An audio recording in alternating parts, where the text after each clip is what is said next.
Anoda chimwe chochiro Kuna tenzi anondipa Kana nemvura nemoto Ndinochema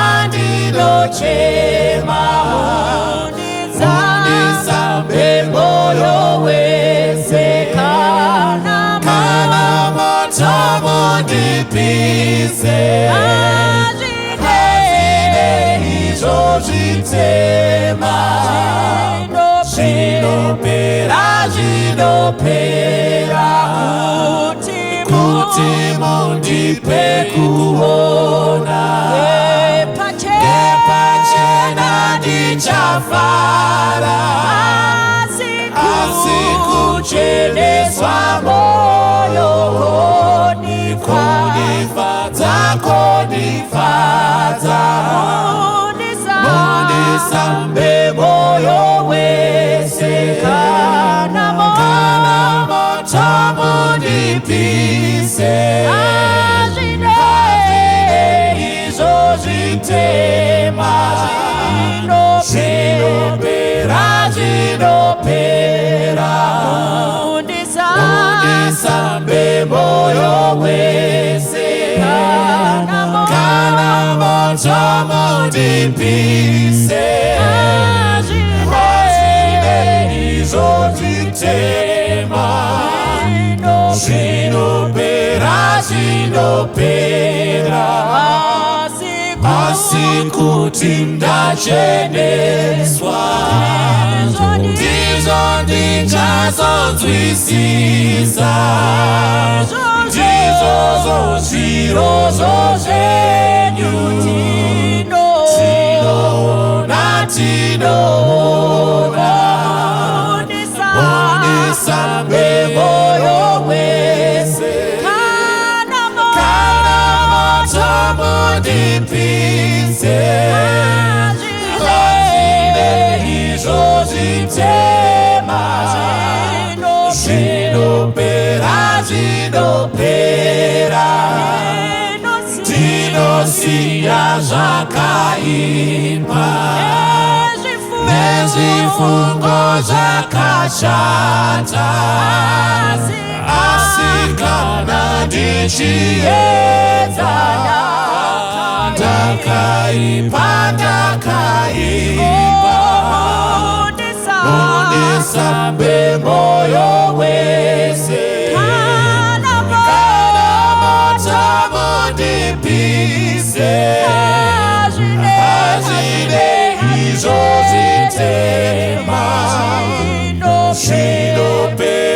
Zvinopera Mundisambe moyo wese Kana moto mundipise Hazine izvo zvitema Zvinopera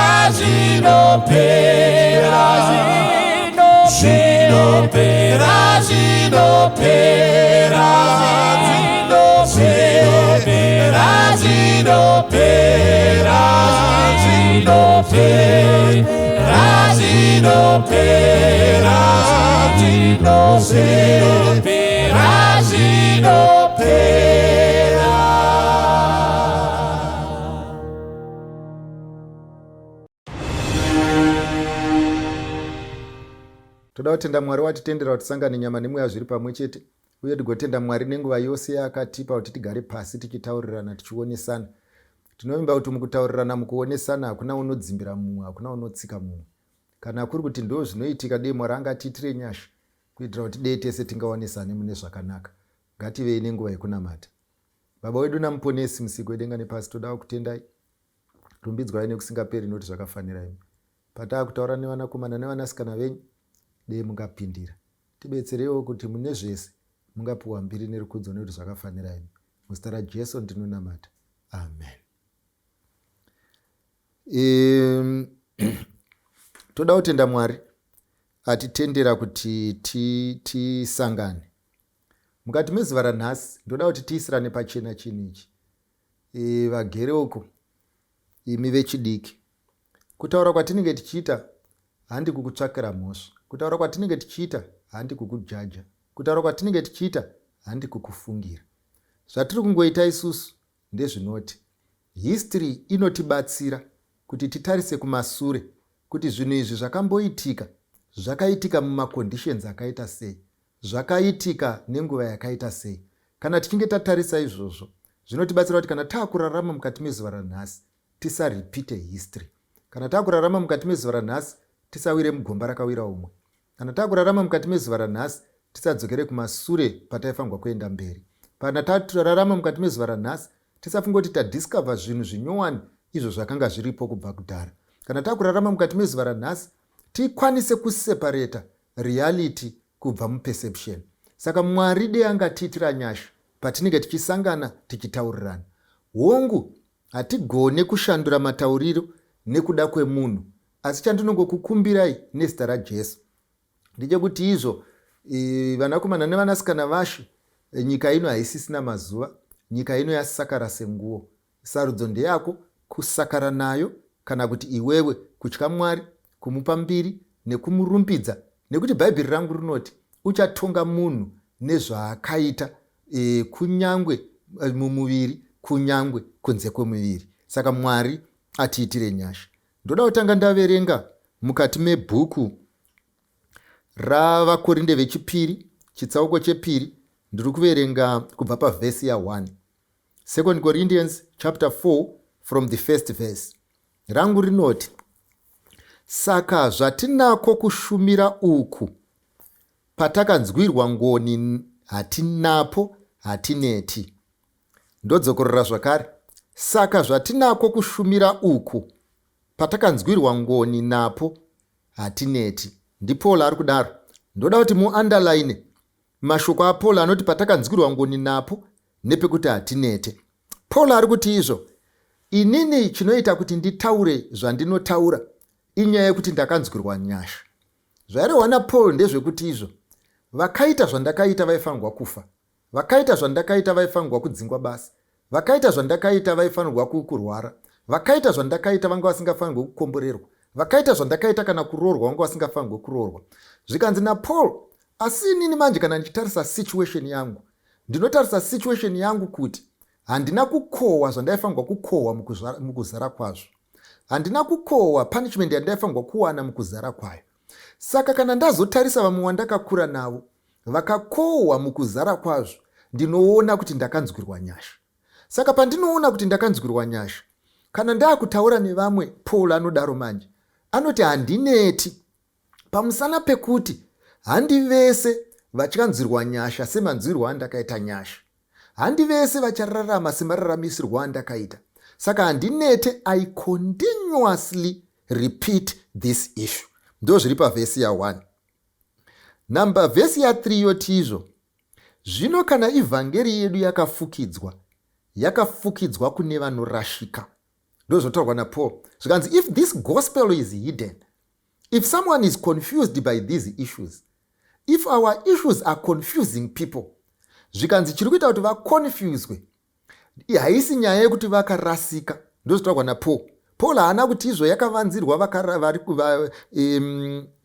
vakarasika, iri kuti yakavanzirwa vanorashika. Zvikanzi naPaul, ivhangeri inorwisana nemunhu achiri kuda chivi. Ivhangeri inotirega zvauchiri kuda kubata. Ivhangeri inotisiya zvauchiri kuda kuve nazvo. Ivhangeri inogona kuti haaite iwo chiti anoita. Ivhangeri inogona kuti mirira mangwana iwo chida nhasi.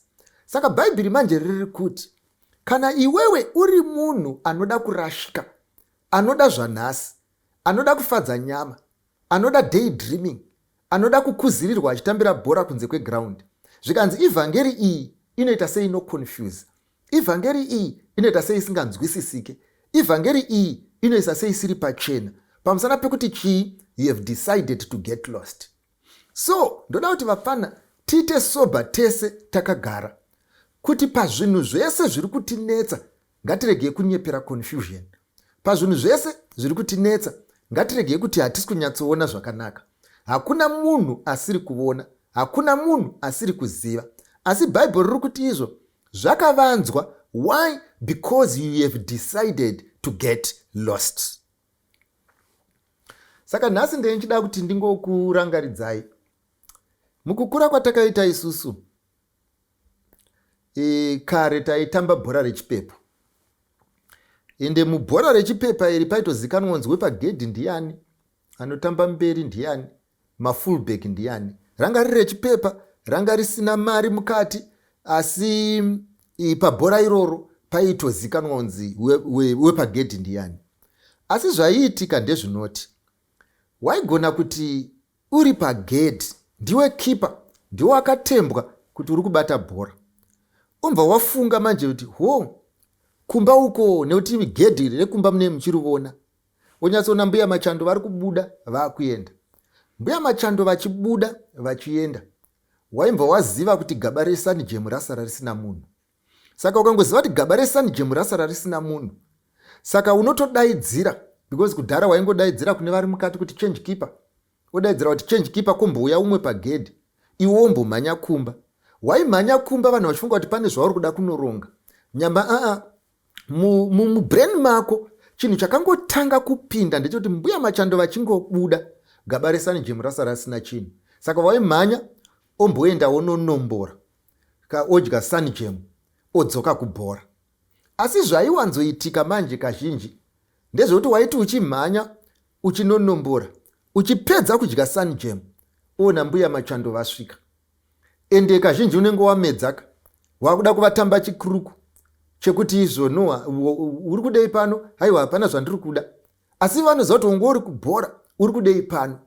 Chaikanganwikwa nemunhu ndechichichi, ndechekuti izvo kana wanombora sani jemu ukaidya mumuromo, ziva kuti kubhora rechipepa ndereshena karanga risingachatambwe muloni.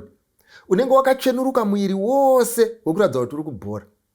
Asi panguva inoyi chinenge changochena chigumwe, nekuti hazvigone kuti udye sani jemu osiya shena iri pachigumwe. Saka shena kushayikwa kwayo ndo yaikubatisa. Shena kushayikwa kwayo pachigumwe ndo yaita kuti mbuya Machando tifunge kuti asi ndi rocket scientist, sei usingavagone kuvanzvenga. Nyamba vaizviziva hazvigone, ndodzokurarama pano, hazvigone kuti udye jemu nechigumwe osiya shena iripo. Ndodzokurora, hazvigone kuzipirwa nejemu osiya shena iripo. Paunotodya shena nejemu unodya zvese panguva imwe chete. So panapa zvandoda kuti ndikuudzei ndezvizvizvi, ndezvekuti hurema hwekutadza kuzvibata mumazera enyu, hurema hwekurarama madiro mumazera enyu, hurema hwekusvuta zvaunoda mumazera enyu, hurema hwekufunga kuti iwe unoziva too much, hurema hwekudanana nevanhu vasingaroore, hurema hwekurara pese pese sepfambi. Hurema hwakadaro chandoda kukuudza nhasi zvinokuzipira, nekuti iwewe mupfungwa dzako wakazvitaurira kuti handizorari kana gaba resani jemu risina akachengeta, handizotambi kana gaba resani jemu risina akachengeta. Asi ndoda kukuudza nguva nenguva paunodya jemu rambuya Machando uzive chinhu ichi, hazvizogoni kuti udye gaba resani jemu uramba wakachengeta shena. Whatever acts that you are doing, Paul anoti, ani nani anoita upombwe anokanganisira muviri wake. Zvairehwa naPaul aiti zvimwe zvivi zvose zviri kunze kwomuviri, asi ani nani anoita upombwe anokanganisira muviri wake. Number 1. Ani nani anonamata zvifananidzo anokanganisira muviri wake. Number 2. Ani nani anoisa kutenda kwake kwamunhu anokanganisira muviri wake. Number 3. Zvivi zvizhinji zviri kutaurwa panapa nebhaibheri kuti zvinokanganisira muviri wedu, zvivi zvatinoita tichifunga kuti isu takachenjera. Asi chandoda kukuudzai ndechichichi, chataikanganwa pawainombora gaba resani jemu. Unoziva kazhinji hameno zvaingoita coincidence, musi waunobata ndo musi wamunenge muchiseva nehuku. Ende munoziva huku dzakudhara dzavasingafi zvekumhanya, maigona kudya huku kamwe chete after 6 months. Saka musi wauri kuda kuseva nehuku ndo musi wawabahwa wanombora sani jemu. Saka mbuya Machando vaimba vatoziva, vaingone system 1 yavaishandisa yekuti handiti iwo watodya. Saka zvazvaireva ndezvekuti izvo imi matoguta kamadya sunjam. Saka by the end of the day kana vamwe vaakudya imimi hamusisimo. Saka waizoti wakagara wakuita comparison yegaba resunjam yawanombora nezvawakurasikirwa nazvo, ndo paunozoona kuti hapana zvandaita. Dei ndanga ndaziva ndambosiyana nejemu kuitira kuti kana huku yafa ndisevewo muto unohwinya. Vapana ndoda kukuudzai, kana muchizozviramba munogona kuzviramba zvenyu. Chinhu chekutanga ndechekuti marelationship mamwe ese amunawo vana mainini. Varelationship mazhinji amunawo vasikana. Marelationship mazhinji amunawo vakomana. Akafanana nekudya sunjam uchisiya huku. Zvaari kungokuita kukubvisa pamusika wevanhu vanoroora.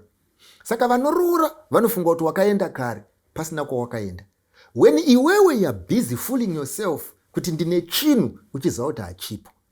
Ishu iri panapa ndeyekuti relationship yauri kukanika yaroda kuedza kuti iite right, yauri kuti panyika hapana munhu mutsvene, chairi kungokuita kukukanganisa kuti izvo panguva iyi yauri kukanika iyi ungade uchitofamba rwendo. Asi hausi kufamba rwendo nekuti uri busy kukanika. Yeti vane zvakakanikwa kare varipo. Unodirei kutenga mota iri kutonetsa from day one? Idzo mota dzinofamba dziripo. Iwo mukana wekudzitenga unadzo. Une mukana wekupfimbwa madiro. Une mukana wekupfimbwa newaunoda. Une mukana wekuziva zvaunoda. Ukona chinhu chakuda kukanikwa hachiziricho chauri kuda. Asi zvaakuitika namanje ndezvekuti uri kupedza nguva uri pachinhu. Chinhu chacho hachisi kuchinja. Chiri kuchinja is your perception. Unochiona chichiimprove. Ndaitaura ndichiti izvo mukatarisa kumabhawa kunomira pfambi panze. Vanhu pavanosvika pabhawa vachiri soba havatori pfambi, vanoziva kuti dzinouraya. Asi kana vakapinda vakarova 1, vakarova 2, vakarova 3, vanoona zvachinja. Vanochidzokera panze vonotora pfambi dziya. Saka pfambi manje dziri patient, dzinoziva kana doro risati ramudumbi memunhu haadi, kana doro ramudumbi memunhu ndo rinenge raakufunga. Chachinja chii? I-perception. But yes, the act and the commodity changed. No.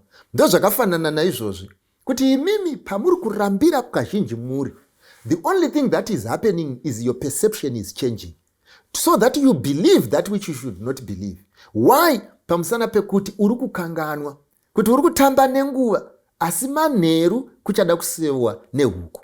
Nyaya yaIsau ndoitaura mazuva ese handizoikanganwi. Hanzi nekuda kwekudya kamwe akatengesa utangwe. Paul anoti akazozvitsvaga nemeso matsvuku nemisodzi asi hahana kuzviwana. Saka vapana ndoda kukuudza, kana une mukana usevenzese. Kana uchatemwa dzinobva ropa, senzesa mukana. Kana ganda richadaira mafuta, senzesa mukana. Kana uchapfimbika, senzesa mukana. Kana brain dzichapanana moto, senzesa mukana. Usamire pamabhasi stop emabhazi anoda kukanikwa. Usamire pamabhasi stop emabhazi anoda reasoning. Usamire pamabhasi stop emabhazi ane complication. Usamire pamabhasi stop emabhazi anoda minamato mizhinji. Usamire pamabhasi stop evanhu vane pfungwa dzisingapanane moto. Usamire pamabhasi stop evanhu vasingagone kuita decision. Usamire pamabhasi stop evanhu vanotaura nyaya dzanatsuro nagudo. Usamire pamabhasi stop evanhu vari contented nezvishoma zvizhinji zviripo. Usamire pamabhasi stop evanhu vari ready kublema vamwe vanhu except themselves. Usamire pamabhasi stop vanofunga kuti they are being denied success when some other people are succeeding. Usamire pamabhasi stop evanhu vanoita zvinhu zvisina nguva. Hakuna munyika chinhu chisina nguva. Kucollege nguva iriko, kucrash nguva iriko, kuprimary school nguva iriko, kuhigh school nguva iriko. Saka hazvigone kuti zvimwe zvese zvine nguva, zvinhu zvamunoronga ndo zvega zvisina nguva. Ende mimi sevanhu vakuru munogara mune zvinhu zvisina matime limits, zvisingataridzike kuti zvinoenda nekupi. Musamire pamabhasi stop akadaro. Now, inzwai munzwe zviri pano. Ndine uyu musikana ari panapo uyu. Ati kurei. Handisiri ndiri kumuti akura. Ndiye ari kuzvita akura. Ini ndiri kuparaphrase. Akura kudaro, awana mudhara wake ari kuda kumuroora. Saka awana mudhara wake ari kuda kumuroora. Problem yaapo manje ndeyekuti shamwari dzake nevari kumba nemasiblings ake vari kuti munhu mukuru. Iye ari kuti nezera rangu ndafamba, ndikasiya mudhara uyu inini zvinonetsa, asi vanhu vari kundijaja vasingazive the pressure yandinayo. Ndo mubvunzo waanawo panapawo kuti izvo ari kubvunza kuti odii, ndo confusion yaanayo. And let me be honest with you, variko vanhu vazhinji vari kufunga kuti havasisiri pamarket. Varipo vanhu vazhinji vari kufunga kuti best before date ravo radarika. Variko vanhu vazhinji vanopretenda kuti things are okay when they feel the pressure. Variko vanhu vazhinji vanorarama sezvinonzi they are okay when they are not okay. Asi predicament iyi yekuzongokukura marara ose ose, predicament iyi yekuzongotora chero chinonzi murume, predicament iyi yekuzongotora chero chinenge chati ndinokuda kunyange uchiziva kuti hachindidi, predicament iyi yekupedzera wamhanya kunopinda mumba mauchamhanya ukabuda, iriko kuvanhu vazhinji. And I want you to listen to me carefully pandiri kutaura nemwanasikana wangu uyu. Mwana wangu ndoda kukudza, ndorangarira rimwe gore ndichiri chipfana. Baba vangu vaigara vachitengera hanzvadzi yangu bhutsu, isu vachitikanganwa. Saka umwe musi vakazotengera bongi bhutsu, ndobva vauya nadzo kumba. Ndokubva ndasvika ini ndobva ndachema ndikati manje hakuna izvozvo. Ivo vakandivimbisa zvikanzi ndokutengera dzako, ndikati inini musanditengere, ini ndakutotora idzodzi dzamauya nadzo. Saka ndobva ndatora idzodzi dzabongi mbva ndadzipfeka ndikaona hawanike dziri kukwana. Ndikati ini idzodzi dziripo ndiwo dzandakutotora, imimi bongi mozomutengera. Saka ivo ndokubva vati zii, vanhu vese vanga varimo vakati zii, ende chaive chokwadi, bongi bhutsu dzawanda, isusu vamwe hatina bhutsu. So zvadaro manje, mangwana makuseni ndakamuka, ndikapfeka bhutsu dzangu, ndikaenda kuchikoro. Ndasvika kuchikoro, ndakaunganirwa nevanhu vachiseka, vachiti ende vanga asingati ndedzabongi, vaiti ndauya nebhutsu dzamai. Zvikanzi wemo neMachando auya akapfeka bhutsu dzamai vake. Ende ndoda kukutaurira kuti ndakaita hasha. Vandairova ndikavapromisa kuti ndiri kukurova. Ende zveshuwa ndaifanirwa kuvarova. But iye zvinezvi ndakatarisa ndezvekuti kuvarova kana kusavarova, kutsamwa kana kusatsamwa, bhutsu nyangwe neni ndaizviziva, bhutsu ndedzabongi. Whether I like it or I don't like it, the condition yekuti handina bhutsu does not change the truth. And what is the truth? Yekuti ndapfeka bhutsu hongu, asi bhutsu hadzisi dzangu, bhutsu ndedzabongi. Saka mwanangu ndoda kukudza, kukura wakura hongu, musika wako washiringa hongu, wakuona wasara wega hongu, wakuona sezvisingazoita hongu. Asi ndoda kukudza, hazvichinje fact yekuti bhutsu wapfeka zvako, asi bhutsu ndedzabongi. Hazvichinje fact yekuti nekuti iwe nechemukati unozviziva, ungatsamwire nyika yese, ungatsamwire baba vako, ungatsamwire masiblings, ungatsamwire mafriends, asi hana yako inokupupurira kuti bhutsu ndapfeka zvangu, asi bhutsu ndedzabongi. Saka ishu iri pano haizivi kuti vanhu vanoti kudii. Ishu iri pano haizivi kuti baba vanoti kudii. Ishu iri pano haizivi kuti mai vanoti kudii. Ishu iri pano ndeyekuti iwe unoti kudii. Mudiki here kana kuti mukuru. Asi dei ndiri ini, usaregedze, usabvumire kuti pressure ikuite kuti ufunge sebenzi. Nekuti pressure yauri kutiza iyi iriko kwauri kuenda. Uri kutopinda une kamwe ka pressure kachazonowedzerwa nemaconditions kupressure. Machances ekuti unogona kutadza kukugara kwauri kumhanyira mazhinji. Saka ndati ndikuudze kuti ichi ndo chokwadi chiripo, and your condition will not change the truth. Uyu ari panapa uyu,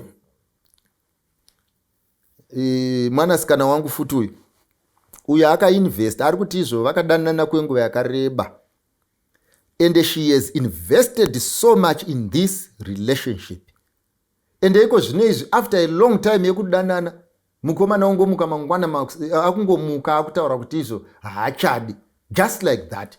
Hapana chikonzero, hapana kuti ndakuendepi, hapana kuti ndiri kuenderei. After so much investment of time and everything else, mukomana akuti ndakuda kuenda.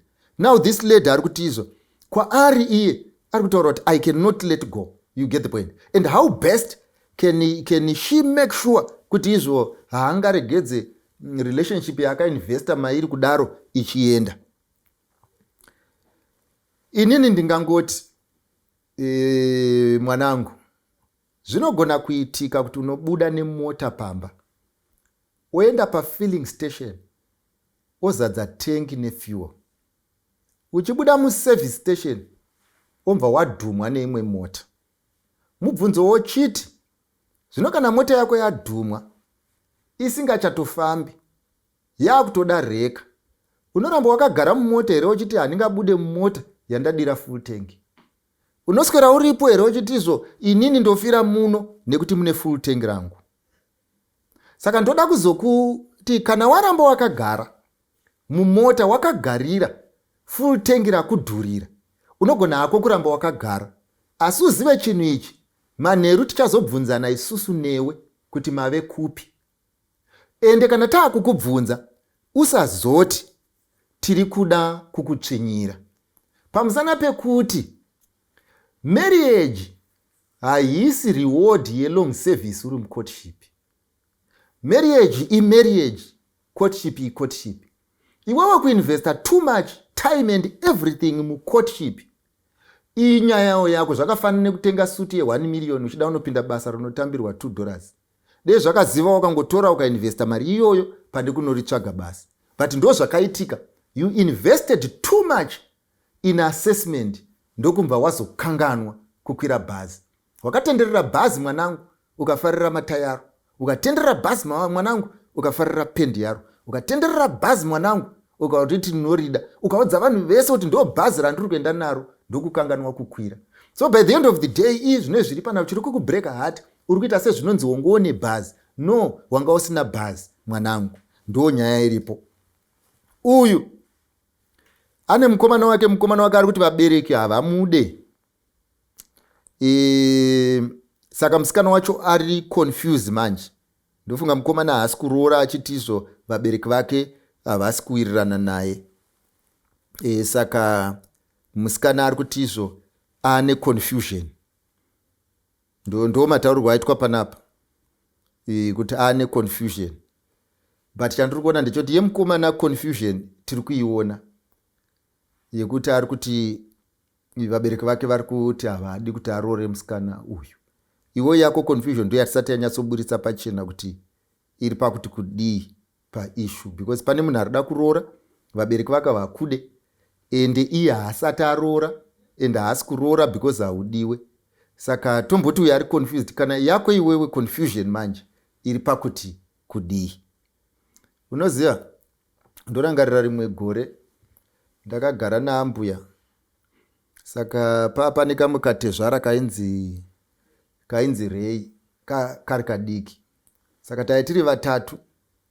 Saka takagara kudaro, ndomva paiswa TV oni, tiri kuona TV, ambuya variapo, indirapo, Rei arapo.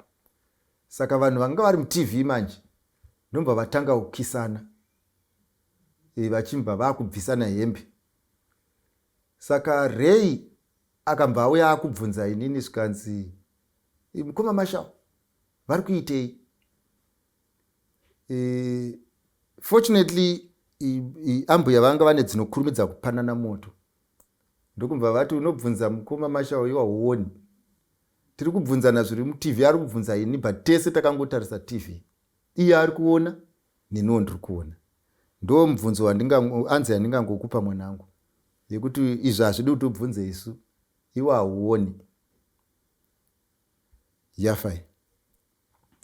Uyu ari panapa, uyu ari kuti izvo, kana vanhu vachidanana, tikada kutsvaga zvestatus yemunhu, toda kutsvaga zvekuti munhu akanaka, hanzi hakuna kwatinosvika. By the end of the day, tinofanirwa kungoita zvinoita kuti nyama ifare, zvinozoitika mberi tozviona. Pano umwe aimboone mafungiro ako bamunini kumasuro kunyaya tikatomboitaura tikamboipedza. Chandoda kungokuudzai ndechekuti bamunini TV muneiwanza, munoda kurarama upenyu hwemufilm, ende wesi mukazowedzera nemameals and boon, ndo pamunotanga kutitaurira nyaya dzanatsuro nagudo. And I know kuti kune vamwe vanowirirana nenyaya dzanatsuro nagudo dzakafanana nedzenyidzi. Idzi ndo nyaya dzekungotaura vanhu makamirira sadza kana kuti makamirira bhazi. Pamune muri pamakombi, pamakombi anonoka kuuya, ndo pamunoronga nekurongonora, ndo panotaurwa idzi. But by the end of the day, muzvinhu zveupenyu ndinodzokorora. Hamufungwe nemafungiro ayo. Hatiseenzese pfungwa, tiseenzesa mafungiro ayo. Mumafungiro uri kuita pana pekuti munhu wese hanzi izvo, isusu tinogona kudaro, asi hatizivi kuti ramangwana rinoita sei, anogona kuzotendeuka. Yes, vanhu vanogona kutendeuka. Yes, mhombwe dzine kapasiti yekusiya upombwe. Yes, vanovenga vane kapasiti yekusiya kuvenga. Vanhu vane potential yekutendeuka, asi vanhu havatendeukire kuroorwa, vanotendeukira kuenda kudenga. Saka unofanirwa kuseparata these two things. Hakuna munhu achagara mumba mako, hakuna munhu acharoorwa newe kuti agotendeuka kuti agare newe, nekuti iwe hauna denga. So by the end of the day, vanotendeuka vachatendeukira kuenda kudenga, kwete kugarisana newe. Saka criteria yekutsvaga munhu wekuroora nekuroorwa naye haizi criteria yekuti achatendeuka here kana kuti haatendeuki. Criteria yekutendeuka ndeimwe, criteria yekuroora ndeimwe. Saka you should learn to separate these two things. I think yafai. Uyu ino inyaya ikai yakati rebei, regai ndiparaphrase ndichiti, mwanasikana ari kubvunza uyu ane mufana wake anetsa zvisingaiti nemusikanzwa, mufana wake wechikomana. Zvikanzi izvo, saka problem yaakunetsa ndekuti vanogara namainini. Mainini baba vakaroora, hatauri kuti zvimwe zvazvo zvakafamba sei kumashure, chatongoziva ndechoti vari kugara namainini, asi mufana anetsa. Saka ishu yaapo manje ndeyekuti vaakuomesera Mundara. Wai pamusana pekuti izvo mainini vaakuti kana mwanakomana waye ari pano, inini ndaakuenda.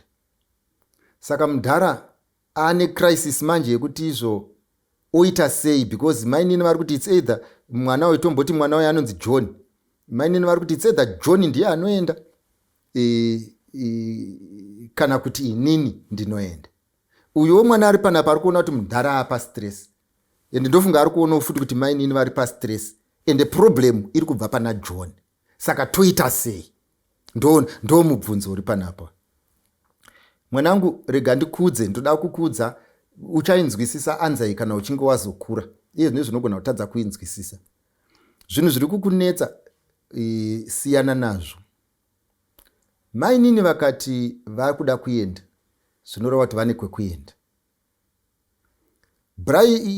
John uyu akanzi aende, haana kwekuenda. Saka iwewe siyana nescenario iyi. Do not worry over these things. Izvi zvichazvisota wega. Iwe ngomuka, wodya sadza rako, woita zvinodiwa, zvinotarisirwa kunzi mwana aite. Onamata kuna Mwari kuti akunzwire nyasha. Asi scenario iyi isiye yakadaro.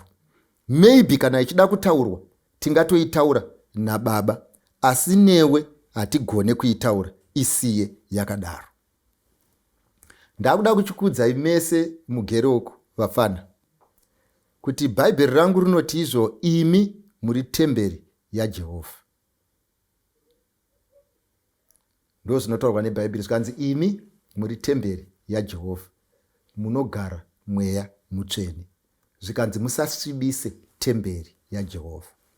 Kana Bhaibheri richiti muri temberi yaJehovha, temberi yaJehovha inosvibiswa nenzira dzakasiyana siyana. Kutendera abuse kusvibisa temberi yaJehovha. Kunamata vaMwari vamwe kunze kwaMwari kusvibisa temberi yaJehovha. Kuda munhu kudarika Mwari kusvibika temberi yaJehovha. Kuda munhu kusvika pakuita BP nekutadza kurara kusvibisa temberi yaJehovha. Kuda munhu anokuabuse kusvibisa temberi yaJehovha. Mwari panapa zvaari kutaura ndezvekuti, I invested in this human being. I invested mumaveins mako. I invested mumapapu mako. I invested mubrain mako. I invested mungave mumaziso mako. Pandaita all this investment, ndaiti iwewe neni tigarisane. Asi problem iyi inotinetsa manje vazhinji. Tinokanganwa kuti panyika hakuna umwe akafanana nesu. Tinokanganwa kuti Mwari unoda kugara nesu. Tinokanganwa kuti tiri vanhu vakakosha. Vamwe vangatotiona sechicho chipfupi, Mwari haatione sekudaro. Vamwe vangatotiona sechicho chitema, Mwari haatione sekudaro. Vamwe vangakuona sekako kakaonda, Mwari haakuone sekudaro. Bhaibheri panapa mukatarisa kwatava tichiverenga kuna vaKorinde vechipiri chapter 4, Paul anotaura achiti izvo, hanzi vanotiona hanzi setinofa wanikwe tiri vapenyu hedu, setakaonda wanikwe tiri kungorarama, setinorwara wanikwe tiri kungoenda. Saka sevanhu maonero avanotiita isusu handizvo zvataionekwa naMwari tichiita. Mwari paakanga achiita kaslim girl ikako aida kugara makare. Mwari paakanga achigadzira ichocho chitema-tema aida kugara machiri. Mwari paakanga achigadzira iyeye ane muromo wakakokonyara aida kugara mauri. Mwari paaigadzira iyeye ane bvudzi risingarebi aida kugara mauri. Chinhu chinoita kuti munhu akoshe ndezvinogara maari. Chinhu chinoita kuti munhu ave munhu ndezvinogara maari. Saka Mwari pana paari kuti izvo, nditenderei ndipinde mamuri ndinokupai value. Nditenderei ndipinde mamuri ndinosvika nemikure. Pamusana pekuti inini saMwari ndinoda kuzvibata zvakanaka. Pamusana pekuti inini saMwari ndinoda kugara zvakanaka. Saka by the end of the day I will make sure kuti imba yakatsvairwa. I will make sure kuti imba yakafidwa. I will make sure kuti there is shelter. I make sure there is food on the table. I make sure no tears on your eyes. I will make sure you will be healthy. Inini ndinoda kugara zvakanaka. So by the end of the day zvandinoda kugara zvakanaka, wirirana neni kuti zvigarike, wirirana neni kuti zviendeke. Saka vapana kana Mwari achiti mwiri wenyu itemberi yangu, ari kutokuitirai favor. Shamwari ukaona nyangwe nhasi ukadaidzwa kuofisi kwaMunangagwa, ukasvika paofisi paMunangagwa zvikanzi mauya nanoti ndauya naMwari, unosalutwa nevaifunga kuti unovasaluta. Pamusana pekuti vaunenge uchifamba nawo vanenge vari vakuru. Ndo zviri kudiwa chete panapa naMwari. Saka paunoronga zvinhu zvako, ronga uchiziva kuti Mwari anoda kugara newe. Paunoroorwa, Mwari anoda kugara newe. Paunodiwa, Mwari anoda kugara newe. Paunopfimbwa, Mwari anoda kugara newe. Paunoenda kumurume, Mwari anoda kugara newe. Paunoenda kuchikoro, Mwari anoda kugara newe. Paunomwa, Mwari anoda kugara newe. Mubvunzo ndewekuti zvino necondition yauri, neuranda hwaunahwo pane zvenyika ino, uranda hwaunahwo pane upombwa, uranda hwaunahwo painfatuation, uranda hwaunahwo paromance, uranda hwaunahwo paFacebook, uranda hwaunahwo pane zvinodhaka, uranda hwaunahwo paimagination, uranda hwaunahwo pakuda munhu, uranda hwaunahwo wokuitwa zvese zvese, neuranda hwaunahwo mauri munogarika here. Zvino kana musingagarike ndo zvaucharambirwa. Asi iye akaita kuti musagarike anezenga achiita kunge zvinonzi ari nani kudarika iwe. Saka ndoda kuti muzvizive mese mugeroko, miviri yenyu iyi itemberi yaJehovha. Saka ivai naJehovha munosvika kure. Ngatinamatei. Baba wedu namuponesi musiki wedenga nepasi, ndokutendai nevanakomana nevanasikana venyu. Vaitire zvakanaka, vakomborerei, vawedzerei nyasha, kana zvese zvaitwa zvapera mugopiwa mbiri nerikudzo nekuti zvakafanira imi. Zita raJesu ndinonamata. Amen.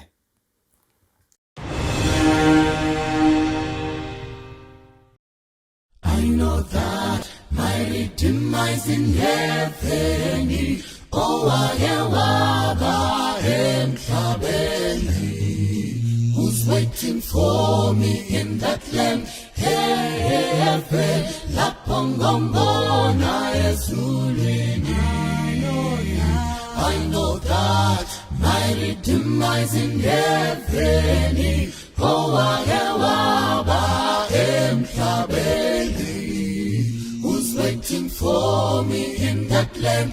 Heaven, la pongomona ezulini. Mina ngibandezelika nyagala ngaye ngibiza ngosabela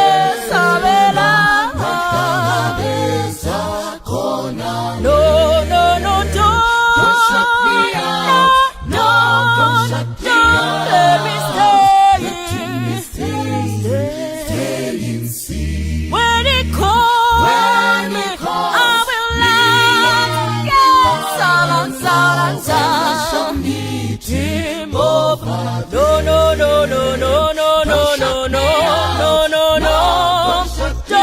let me stay.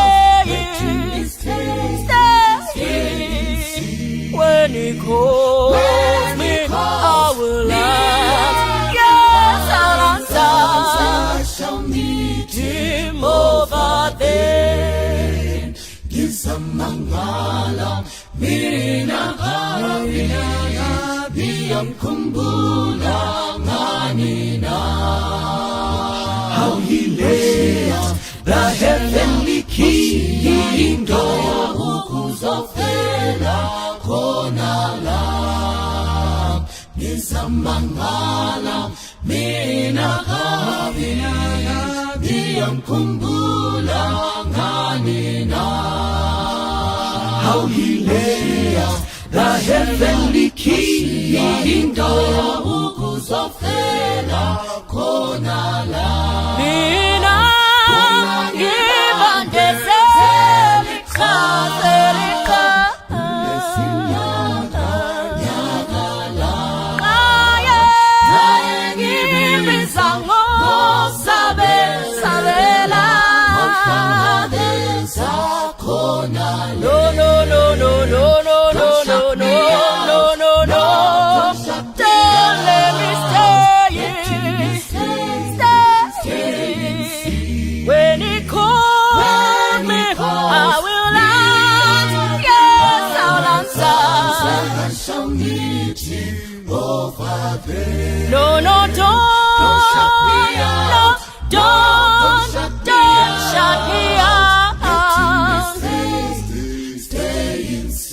When he calls me, I will answer. Yes, I'll answer.